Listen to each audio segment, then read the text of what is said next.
mga kapatid, tayo ay kakain muna. At the same time po, abang tayo po ay kumakain. At ito na po yung talong na linagyan ko ng, ng giniling. Ayan na po, oh. Napakasarap po. Tayo naman po, mga kapatid, diskarte lang po kung paano natin pasasarapin po ang isang bagay na kagaya nga po, tortang talong, na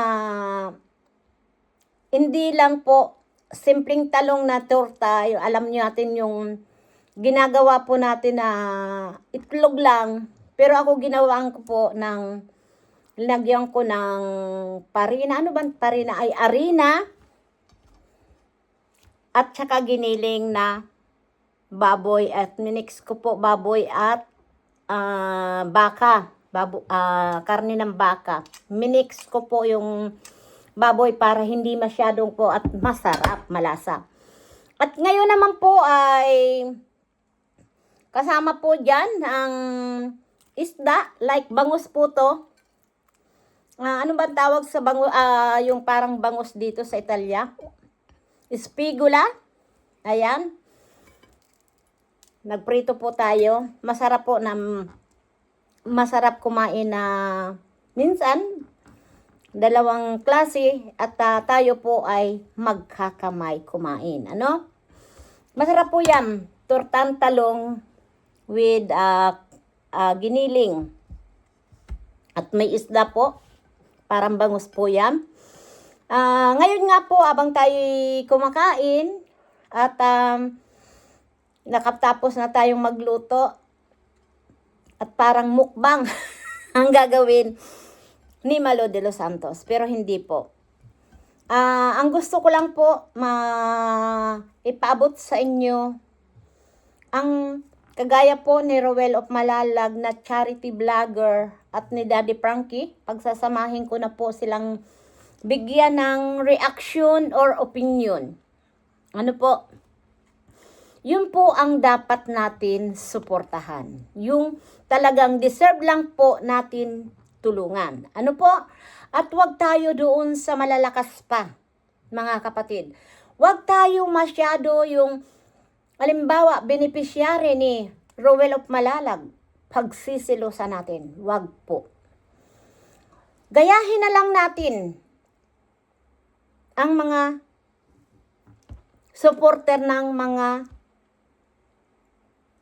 charity vlogger like Daddy Frankie na nagkakaisa. 'Di ba po? Dahil po tayo po ay charity. Nandito tayo bilang po sumuporta sa mga tinutulungan po ng charity vlogger like Rowell of Malalag. No? Ito lang pakikiusap ko po sa inyo na wag po tayo masyadong overthinking, no? Para magkaisa. Dahil alam naman natin kung pinanunood ang bawat upload po ni Rowell of Malalag, ni Daddy Frankie, marami pong matutulungan na mga charity, na mga beneficiary talagang mahirap. No? Kung natatandaan nyo po, na yung tatlong magkakapatid po, grabe po, na nawala na ang kanilang magulang, naabandon na po. At yung tatay naman po nila ay nag-asawa na. Nakakalungkot po. Panuorin natin po yung upload ni Dodong na tatlong magkakapatid. 'Di ba? 11 years old lang yata po yung pinaka panganay po. Nakakadurog po ng puso na nakikita mo na ang mga tinutulungan po ganun kababata. No? Kalain mo tatlong magkakapatid, sila po ay nangunguha lang ng mais at yung isang sako daw po ng mais ay 40 pesos. Kung tutuusin dito lang, magkano lang po yun dito? 1 euro. 2 euro. Di ba? Kasi, nakakalungkot po mga kapatid. Nakakalungkot. Doon po tayo bumuhos. Yung deserve po, tulungan. Parang awa nyo na. Huwag tayong gawa ng issue. Ako alam nyo po, sa totoo lang. Kilala ko si Dodong. Mas ako po ay binibigyan kong importansya po talaga yung taong nakikilala natin. Huwag po tayong gumawa ng issue. Alam niyo po, sa totoo lang, abang namin pinanunood, sinasabi namin na ito ang mga deserve tulungan. No? At ako po talaga ay nagpapasalamat doon sa mga taong nagbibigay, may puso, na nagpaabot po ng tulong. Ano po, grabe po yung sakripisyo nila Dudong ng Ruboys na pumunta sa lugar na talagang mapanganib. Ano? Hindi biro po yung pinupuntahan nila Dudong. Diyan sa Bukidnon. Na kaunting pagkakamali po talaga pupulutin sila sa baba. Rescue po. Kaya wag po tayong gawa ng issue.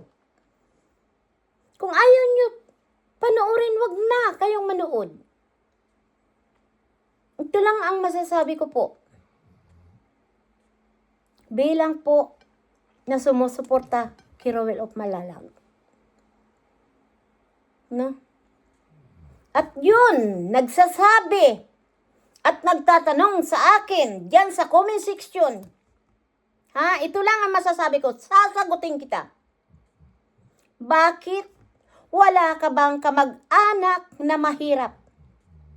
Mayroon po. Marami akong kamag-anak na mahirap. Dahil po, hindi naman po kami mayaman. Lalong-lalo na po ako, Malo de los Santos. Hindi po mayaman. Naranasan ko rin po ang maging mahirap. Ano? Pinagpala lang ako ng may kapal na makapunta dito sa ibang bansa. Kaya po nabago kahit papaano ang pamumuhay ng aking pamilya, ang aking magulang, ang aking mga kapatid na natutulungan ko po. Kung hindi man po sila nagtagumpay, hindi ko na po kasalanan. Talaga po, mahirap ang maging mahirap. Tandaan niyo po yan. Kung ako man po ay nagsumuporta dito kila Daddy Frankie, at dati, kung nasaan ako, mga kaibigan, no? Dito kay Dodong, mula noon hanggang ngayon, hindi ko sila iniwan. Dahil si Rowell of Malalag, nakita ko po ang pagiging mabuti niya. Na-appreciate niya po kung ano man po ang napapaabot na itutulong. Kaya ganun po si Malo de los Santos kay Rowell of Malalag. At igit sa lahat, silang dalawa nilangga, minahal ko sila. Sila ang first love ko. Diba? Sila ang love team na unang-una kong sinuportahan na minahal ko hanggang ngayon. Kaya please mga kapatid, tuloy lang po ang pagtulong natin. Piso man yan, mapag-ipon-ipon po yan, marami din. Dadami po yan. Ano po? Ako ay nagpapasalamat po dito sa inaanak ko, Kipulo Creek, dahil isa siya sa mga tumutulong sa ating mga kababayan na talaga pong nangangailangan ng tulong. Like po dito sa 3 magkakapatid. No? Na sila po, binubuhay nila ang sarili nila sa pangunguha po ng mais. Dapat po, nag-aaral, naglalaro. At yung lalaki nga po, may kapansanan na hindi nakakapagsalita. 4 na taon na yata po yun, no? Nakakalungkot po, mga kapatid. Ako, hindi na ako nagpapakita sa inyo ng video. Puntahan nyo na lang po ang upload nila Daddy Frankie, ni Rowell of Malalag, para po nakakatulong tayo. At ang number 1 po natin, pasasalamatan ay si God at ang mga viewers po.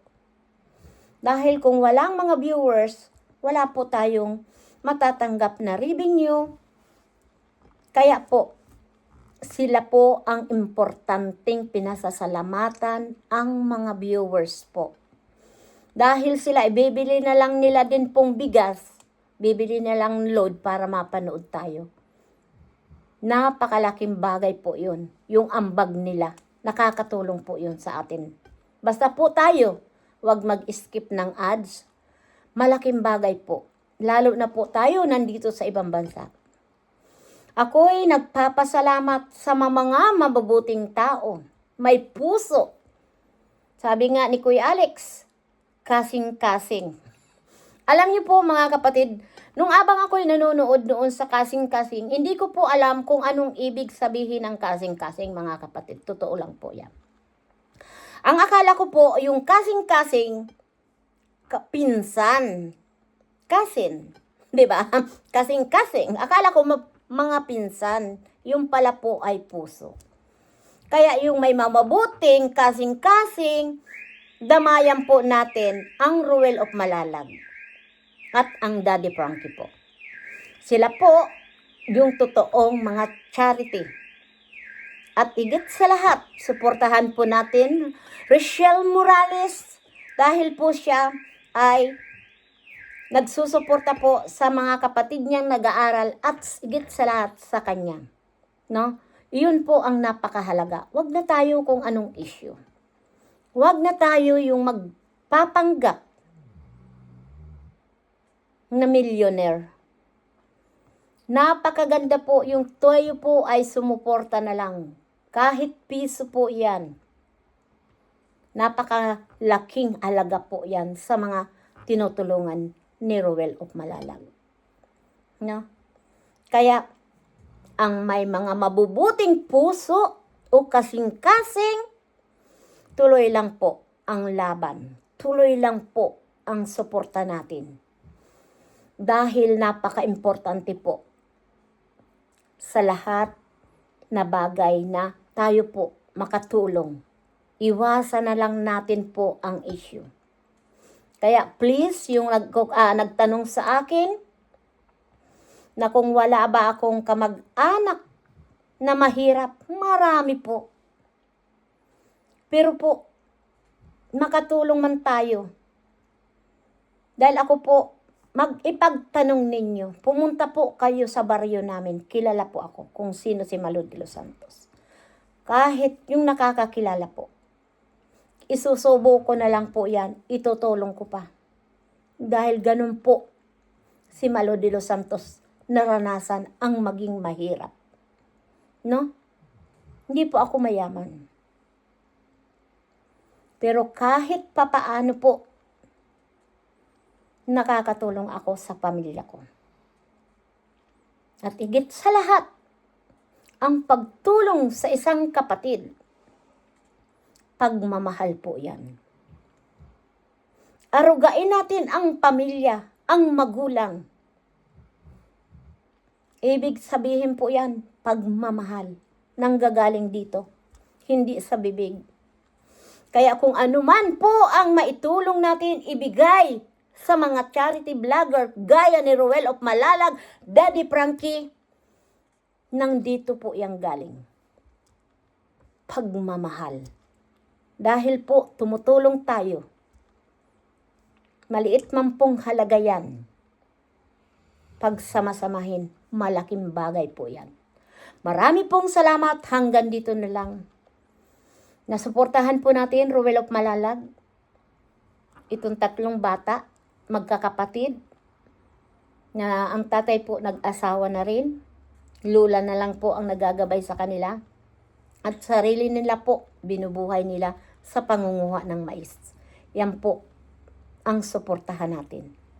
Hanggang dito na lang. Please support po Ruel of Malalag, Rochelle Morales, at Daddy Frankie po. Please support po.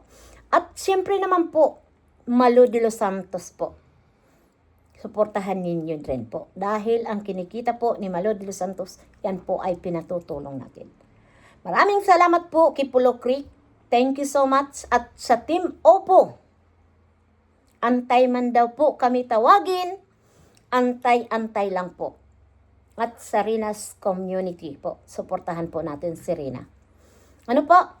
Maraming salamat, Bompar. Thank you so much. Shout out po sa inyong lahat. At siyempre po, shout out po sa Team Opo at sa Team Rochelle Community sa Maglangga. Diba?